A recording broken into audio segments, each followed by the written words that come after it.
को बड़े भागी मानिए। ये तमाम लोगों का कहीं न कहीं अगले जन्म का पुण्य अर्जित है, जो कि आज सत्संग सुनने के लिए सत्संग के नाम पर आपने घंटा आध घंटा समय निकाला और सत्संग स्थल पर आए। ये उस मालिक की दया है, उस मालिक की कृपा है कि आपका पुण्य रूपी पूंजी अर्जित था, जिसका प्रभाव हुआ कि आपको यह सत्संग स्थल तक आने की विचार बन पाई। मेरे भाई, जीवन में सत्संग सबको नसीब नहीं हो पाता है। जिनका पुण्य अर्जित है उन्हीं का सत्संग नसीब हो पाएगा। और इतने लोग अगर हैं तो अपने को कृतार्थ समझिए कि आपके जीवन में कहीं ना कहीं पुण्य अर्जित था, जिसका आज प्रभाव है कि आप सत्संग स्थल तक आ पाए और सत्संग सुन रहे। अब अगला बात आती है कि ये हमारा आपका जो सत्संग मिल रहा है, ये बड़े भाग की बात है। बड़े भाग पाई सत्संग, अभी नहीं प्रयास होई भव भंगा। ये हम नहीं बता रहे, ये संत महात्मा ने बताया। भाई, गांव में रामायण पढ़ते होंगे, आप रामायण में जाके देखिए। गोस्वामी दास जी ने लिखा है, ये मनुष्य नगर मिल गया तो बड़े भाग्य की बात है, और अगर उसमें भी संत महात्मा का दर्शन हो गया तब आपका भाग उदय हो गया। अब आपका भाग उदय हो गया। ये गोस्वामी जी खुद कहते हैं कि बड़े भाग पाई सत्संगा, अभी नहीं प्रयास हो भवभंगा।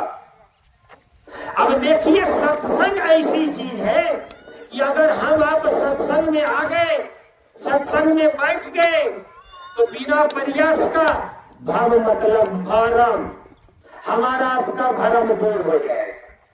अब भरम क्या है, आप बात 2 मिनट समझिए। मैं एक बात आप लोग से पूछ रहा हूँ, हर कोई जानते हैं सूरज पूरब उगता है और पश्चिम डूब जाता है। क्या ये सच है कि झूठ है? भाई बोलिए, सच है कि झूठ है? सच है। सच बात है, झूठ है। अब देखिए, ये बात झूठ है, बात को समझिएगा। यहाँ अगर कोई व्यक्ति मैट्रिक इंटर में पढ़ते होंगे, अगर उन्होंने ज्योग्राफी पढ़ा होगा, बहुत ऐसे बच्ची होगी इस गांव में, जरूर मैट्रिक इंटर पढ़े होंगे, मेरी बात को सुन रहे होंगे। ज्योग्राफी में पढ़ाया गया कि सूर्य अस्थिर है और पृथ्वी उसके ओर चक्कर लगाती है, लेकिन हम इस आंख से क्या देख रहे हैं कि सूरज पूरब से उगता और पश्चिम डूबता है। हकीकत में ये मेरा भ्रम है। आप पढ़ के देख लीजिए, ज्योग्राफी में साफ बताया गया है कि सूरज अस्थिर है और पृथ्वी घूमती है, इसीलिए दिन और रात होता है। लेकिन हमको इस आंख से जो दिखाई दे रहा है, ठीक इसका उल्टा है ना मेरे भाई। संत महात्मा यही समझाने के लिए भेजते हैं कि हम आप कैसे भरम में हैं। सच्चाई तो यही है, इस आंख से जो दिखाई दे रहा है वो है ही नहीं, और जो इस आंख से नहीं दिखाई दे रहा वो दिखता ही नहीं है। मतलब जो दिखता है वो है नहीं, और जो है वो दिखता नहीं, है ना। अब देखिए कैसे भरम हमारा और आपका है। ये हमारा आपका दोष नहीं, ये हमारा शरीर है। इसमें जो 2 ये आंख है, एक काल का देश है। इस काल के देश में ही हमको ये शरीर मिली, इस काल के देश में ही हमारी सारी व्यवस्था मिली। अब मेरे भाई विचार करिएगा, माताओं सब सुन रही हैं, हम जिस देश से आए हैं वहां से हमने कभी मकान लेके नहीं आया, अरे कोई दुकान लेके नहीं आया, और यहाँ तक पूरा सच है मेरे भाई, हम आप एक कपड़ा भी पहन के नहीं आया। आप विचार करिए, आप हमारे आपके घरों में जब बच्चा पैदा होता है तो आप बताइए, क्या वो कपड़ा पहन के आता है और नंगा रहता है? नंगा रहता है।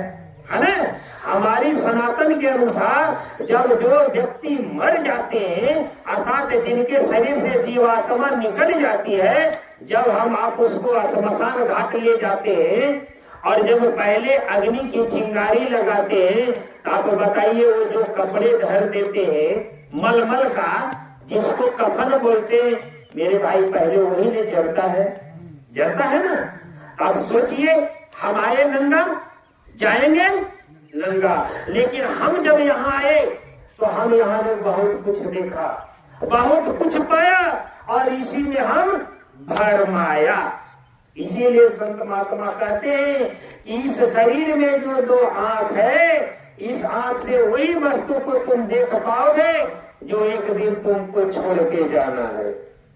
बात को समझिएगा, इस शरीर में जो दो आंख है, इससे हम वही वस्तु को देख पाएंगे जिसको एक दिन जब हम जाएंगे तो वो हमसे छूट जाएगा। लेकिन जो हम साथ लेके जाएंगे वो ये शरीर की आंखों से देखा नहीं जा सकता। अब वो कहाँ देखा जा सकता है, उसके लिए कैसी आंख है? जिनकी तस्वीर लगी है, इनका नाम परम संत बाबा जय गुरुदेव दुनिया वाले कहते हैं। अब थोड़ा इनका परिचय जान लीजिए। इनका नाम वही नाम है जो रामायण के रचयिता गोस्वामी जी का नाम है। अब जैसे रामायण के लिखने वाले जो गोस्वामी जी, उसके बाद एक शब्द, उसके बाद काश, मतलब समझ गए, वही नाम इनका। अब आप लोग कहिएगा कुछ अव्वल क्यों बुझा रहे, सांप से काहे बोल देते हैं? तो मैं एक बात बता देता हूँ, ये मेरे गुरु महाराज हैं। मेरे भाई, हमारे सनातन में, हमारे देश में एक परंपरा है, घर में बच्ची लोग भी होगी, हम आप भी कभी स्कूल में पढ़े थे, अपने गुरु जी का नाम कोई नहीं लेता है।